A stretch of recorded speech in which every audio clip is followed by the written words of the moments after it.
Good morning, Survivor! I am Vidui42 and the top guide maker for 7 Days to Die. And if you've been following my channel, which of course you have, you would know that Alpha 19 is almost sort of coming very soon. It's not going to be in May, obviously, but end of June looks possible, possibly July, but that seems to be the time frame they are aiming for. And in light of that, this time we're going to be looking at 5 exploits that they need to fix for Alpha 19. You might agree with exploits, you might not. Maybe you think I put them in the wrong order. Let me know in the comment section below, and give me your arguments for why it should be something else. If you enjoyed this video, why not subscribe to me? And ring that notification bell so you get notified every time I post a new video, which I do every week, and I will definitely be doing for Alpha 19 as well. And as an added bonus, I want to let you know I will be showing early footage of Alpha 19 as part of this stream team. There is no firm date out yet, but the Fun Pimps are saying it's going to be happening soon. I'm sure you're really psyched for that, because I really am. I talked to a lot of people and people are really looking forward to Alpha 19 and the changes and updates there. So subscribe and stay tuned. And as I said, this time we will be looking at exploits that they should be fixing for Alpha 19, just to remove some of those things that probably should not be in the game, even though they can be immensely helpful for playing and getting ahead. And I'm going to be focusing on things that are related to bases and general gameplay. I'm sure there's a lot of exploits out there for other things, be it the skills maybe that don't work properly, maybe specific things you can sell to the trader, etc. But this time we're going to focus on things like base building, being in your home base, and dealing with the zombie threat. If you have other exploits that you want me to cover, please let me know below. Comment, discuss, and maybe I'll bring that up next time. And please, don't take this overly seriously. I know that some of these things are very controversial on either side. Some people love it, some people hate it. But let's all discuss, and I'm going to put forth my arguments, and at least you can see why I include them. And on number 5, we have this sort of niggling problem with zombies not being able to deal effectively with players above them. As you see here, I'm standing above with pillars on the sides, but I have a platform, and I showcased this last week where zombies unfortunately do sometimes have some problems with how to deal with it. Sometimes they will deal with it a little bit, so here they want to jump up here. These ones want to fight this pillar a little bit. These ones don't really want to. They go here and stand, and you see they sort of deal with it fairly ineffectually. Now these ones seems to be attacking a little bit. Most of them are not here, and they are some over there. That one is probably going to give up, and now they're like, oh, I don't know what's happened. I give up. And now you see all of them except for this one over there for some reason are standing underneath me. They know I'm there. You can see when I shoot they start running, but they don't deal with it. It's something that we had in Alpha 16 and we thought was fixed, but it's not entirely fixed, as you can see. If I move, let me see if I can move without falling down. Hold on. Just need to make sure I can see what I'm doing. If I move over here, let's see, do they... I think they do follow me a little bit. But yes, you see they don't actually start attacking this pillar, which they should be doing in my view, because they can't get to me. So I'm totally safe. So I consider this an exploit because it's the failure of the pathing to deal with the players above. And just a quick view here, we are at the Blood Moon Horde, and let's see, they spawn over there. The normal zombies had problems with it. Let's see what happens with the Blood Moon Horde. And I have actually 32 concurrent zombies, so there should be quite a few of them coming in. Alright, so they go and bash something over here, which is fine. The other zombies, the cheerleaders, actually did that as well before they moved over to underneath me. Let's see if the Blood Moon Horde deals with it more effectively. I know they do more damage because they're really high level. This one, they feel that, hey, I can actually get up pretty high here, so let me go here instead. And because there's nothing on top of there to bash, they actually don't like to bash it either. I wonder why they're choosing this one and not that one. But you can see the problem already. This is not an effective way of dealing with this a player above them. They are now pretty much here, and I think they will eventually maybe destroy this block, but it will take quite a while. And imagine I could have multiple of these blocks around, and I could put my own blocks. It doesn't have to be a stone that is here as part of the map generation, but I mean, it's fairly obvious. This is not a good way for the AI to handle it. It should be saying, hey, I can't get up to the player wherever I go within whatever reasonable area, let's say 30 by 30 or 20 by 20. I can't get up to the player, so I'm just going to destroy and break everything around. So they should be breaking this block, they should be breaking this rock pile, they should be breaking these pillar and this pillar, because that will bring me down absolutely. There's no way I can stand up here if there's no supports. But yeah, this is an exploit that needs to be fixed in Alpha 19.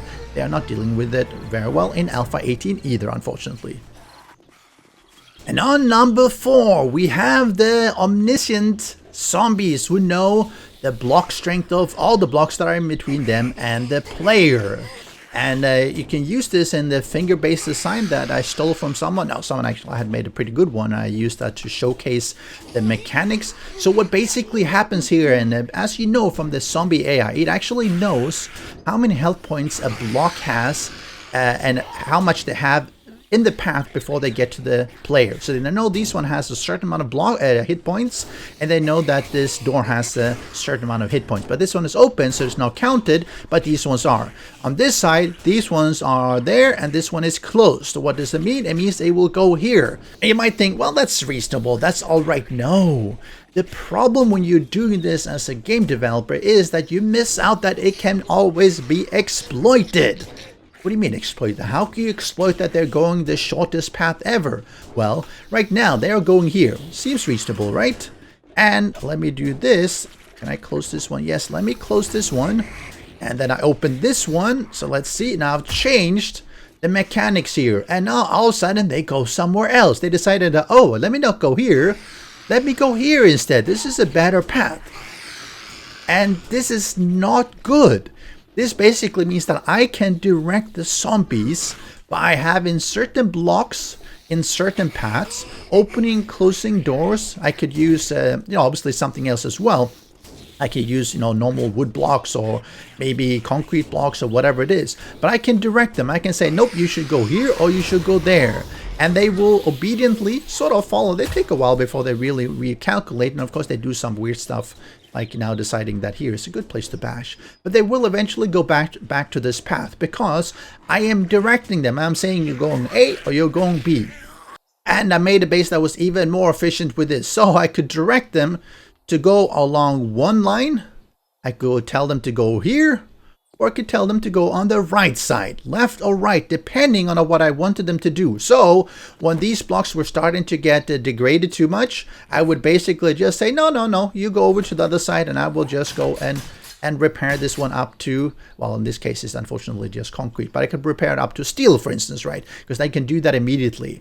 And then I open this path and they will be here while this is getting ready, and then I can close this path and get them back to here. Meanwhile, while they're here trying to attack this specific area, they're getting hit by dot trap, which is majorly damaging to them, which will kill most of them. And I can actually stand here myself. I could have blade traps and everything, so I can make a really safe base by simply exploiting the fact that they know which is the shortest, well, easiest path with health points on the blocks. And how do you avoid exploiting that? Well, you remove their awareness. Stop making them go the easiest path based on the block health. Don't do that. Simply do it closest to the player. Doesn't matter whether it's steel, whether it's concrete or wood or something, just let them attack it. Because that means that if they were here because this was the closest one, regardless of what I did here, they would never go over here because this would be the shortest path. And that would be more realistic. And it's like that all the time. If you're doing something that seems really clever, players can abuse it. We can exploit it, and we can make really effective kill bases simply because we can tell them you're going here or you're going here simply by opening and closing doors. Not the way you want the AI to work. But that was number 4. And number 3, we have the repelling blocks. And what are these? Well, as you can see, these blocks repel the zombie. The cheerleader doesn't want to walk on them. She's really scared of it. And that's another exploit that is really easy to use. And it's actually fairly, well, I'm not going to say useful, even though that's that as well, but I see it fairly often. Basically, what happens is she doesn't want to go here, so she will bash a little bit and then she'll walk around. And of course, you can make this bigger, you can make it more effective, but basically you'll be able to walk over it, you'll be able to drive over it. The zombie doesn't. And why is this really happening? Well, the mechanics is really that the zombie sees this block as unpathable. It's basically not a path for them. It's basically an open block. And because it's an open block over a pit, it doesn't want to go there. When it gets on top of it, it gets really confused because sometimes it'll sit down to bash something, sometimes it'll try to go around, but either way, it will not cross, even if there's just two. I mean, it could just go across, but nope, it doesn't want to do that. So this one is probably fairly simple to fix. It's been in the game for quite a while, not just Alpha 18, but it basically, they need to set the pathing property on this top side of it so that the zombies will path there. And you might think, this is not really helpful. Well, actually, because you can actually make a really nice base with it. And let me bring in a bunch of them here. Here we go. So, bunch of zombies here. And it's all nice and open. I can drive in and out if I want to do. And the zombies, yeah, they don't care. They're going to go around. They're going to try to get up this slippery slope and it's not going to work. And I can get in and out because I have the same thing here. I have these arrow slit blocks that they feel is not a pathable block, and then I have a pit underneath. Right? I mean, this obviously this is an exploit that it shouldn't be in the game because this is a really safe entrance. They could jump over. Theoretically, if I'm standing too close, they might go, hey, if I just go up and jump there, I'll get through. Spiders, of course, could jump through. But you can see, this is not the way it should be. They should be able to path through. So this is fairly, I think, simple for them to fix. I just hope they fix it for Alpha 19 because it's been in the game now for a couple of versions. And while we're at it, here you see exploit number 2, which actually I'm using in the same base because they work pretty well together, which is this slippery slope. These are basically the wedges and the wedge tips, which are steep enough that they actually will glide down, as you can see, but for some reason, they still think that they can path up them. So they will try and continually try to go up them. They will fail. They'll get stack up on each other a little bit, but they will basically do nothing else. Sometimes they'll bash, especially corner blocks here and here, because they sort of get stuck a little bit. But most of the time, they will not. And you just see here, assuming this was just a normal wandering horde, there's no way they're going to get through, and I would have a lot of time to just stand up here and just kill them, either melee or just shooting them probably. There would be no way for them to get through, and it's like a really weird thing because it's entirely open in the middle, and these ones, either they should be going up or they should be bashing them. They shouldn't be going up and failing, so the pathing needs to be redone here so that this doesn't happen. Maybe the pathing should take into consideration that if it's too high, then they shouldn't path. Or rather, if it's too high, they should path. And if it's anything else, they should just try to bash it. Or, if that's difficult, just have them bash them. It's alright, and they'll bash through, and they'll get in, and that'll be it.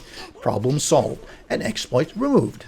And the slippery slopes actually have an even wider use. So let me see, let me not do 25. Let me do these ones. So, what happens here, even from the top, they see them as a walkable block. But of course, they will slide down. So, like I said, if you're too close, they will jump to get through. But you see, they think that, hey, I can definitely walk through here, not an issue. And then that's what they try to do. So they run up, they try to run over, and they fall down. Really effective. This probably should not be in the game. I don't think they should see this as a pathable block. Oh, not bad. She jumped pretty good. I guess the cheerleaders are good at jumping. So it makes for a really effective base, but it is an exploit. It is an exploit to get them to fall down there. I'm not entirely adverse to having some kind of functionality where you can drop them into a pit, but this is a little bit too easy. I mean, if you use like a powered hatch or something, that's fine, but not like this. This is either they walk across it or they don't. It shouldn't be, oh, no, let me get up here. It shouldn't be that they always path across, and because that's an exploit. So, Fun Pimps, remove this, and I think that the resolution is the same as I just showed. Just change the pathing so that they don't path across it. When it's like this, don't path across it. Just see it as a non-pathable block and don't go there, because then they would be down here, trying to bash things, and that's the way it should be. Or they should be just standing here trying to jump across, maybe. And drumroll please, on number 1 we have the confused zombie. And this is a pretty simple explanation of how it actually works. If you look at the zombies under me, they're trying to get to me, but they think that, hey, if I stand sort of here in the middle of the slope, I am the best way, I'm the closest to him. And then they basically just stand there, and I can... If I move closer to this side, you'll see they'll move towards me there. If I go over here, they go back to the ramp. So I am really, really effectively controlling where they should be. And that's not the way it should be. So it's really a super exploit of the zombie AI. This is actually a base that you could make really early in the game. And you can basically be super safe from the zombies. You see, I walk, they walk. I go here, they go here. I go here, they go here. They will follow me depending on where I'm standing, and I can decide where I want them to be. And that's a big exploit. And here you see a much bigger version of what I just showed you, and this is even more effective. And the previous one was obviously just to showcase the concept, but here's a full base that is taking advantage of the same mechanics. So it's got a really broad ramp up here. It has the path around. It's got these ones to really slow down the zombies running here. I got protection. Obviously, I have the bars so I can see what's going on outside. Normally, you wouldn't do bars because it actually causes zombies to, or the cops to vomit at you. And I have a bunch of traps here on the side, which will kill them if I want to. Or I can just stand here and, throw Molotovs and stuff like that. And as you can see, yeah, it works really well. I ran it through a blood mood hold. I think it was either 32 or 64 concurrent zombies, and it just wastes them really, really simply. The zombies have no way of breaking through, and you have a really good way of killing them manually or through using traps. This base is simply full-on exploit. It's taking the zombie mechanics, identifying the weakness of how the zombie is moving, and basically making the mill around for easy pickings. And why is this happening? Well, because the zombie sort of wants to get close to the player, but as I get over close to the side where they can get, they decide that, hey, if I get closer, if I walk along the path and try to jump over to the player, then that's better than milling around here. But if the player is not nearby where they could jump, they won't do that. So that needs to be removed and changed. Secondly, the zombies need to stop just walking too closest to the player without doing anything. At some point, it's fine if they walk up here in the middle and just stand around. I can accept that. But at some point after, let's say 10 seconds, 20 seconds, 30 seconds, they should basically turn into destructive mode. They should say, hey, I'm really, really hungry now. I want some brains. And I'm not getting it. I'm just standing around here. I know he's up there, so I'm just going to rage. And then just put them in a rage mode for, 5 minutes, 2 minutes, 3 minutes, whatever. Don't recalculate the path. Just go and destroy everything that is around. What would happen then is that the ramp would be destroyed, the pillars would be destroyed, and this base would not work very well at all. You sort of could make it work to some degree by killing them fast enough, but they wouldn't just be standing there the whole time. You can never prevent the player telling them where to go, but you can prevent this zombie basically just standing around and not actually doing anything about it. And these are my top 5 exploits that should be fixed in Alpha 19. Now, what do you think? I've given you my 5 exploits. I've given you my reasons. Tell me, what exploits should they be fixing? Some of these are a little bit controversial because they deal with AI. Should the AI be changed? And I think it should be. It also deals with some of the blocks, how some of them are not fully designed or not fully configured, so they create some really peculiar situation where the zombies want to path over them, they want to walk over them, and they can't. Or they want to walk through them, but they also can't. And of course, removing all these exploits makes the game harder, but I think it will also make the game better, especially if you fix the AI, because I think that one really has caused a lot of challenges for players to anticipate, but once you anticipate it, it becomes actually even too simple. Let me know in the comment section below, and we'll see what we do for next week. And I'll see you next time. Special thanks to the great patrons supporting the channel. If you would like to join the vetted community and support these videos, do follow the Patreon link.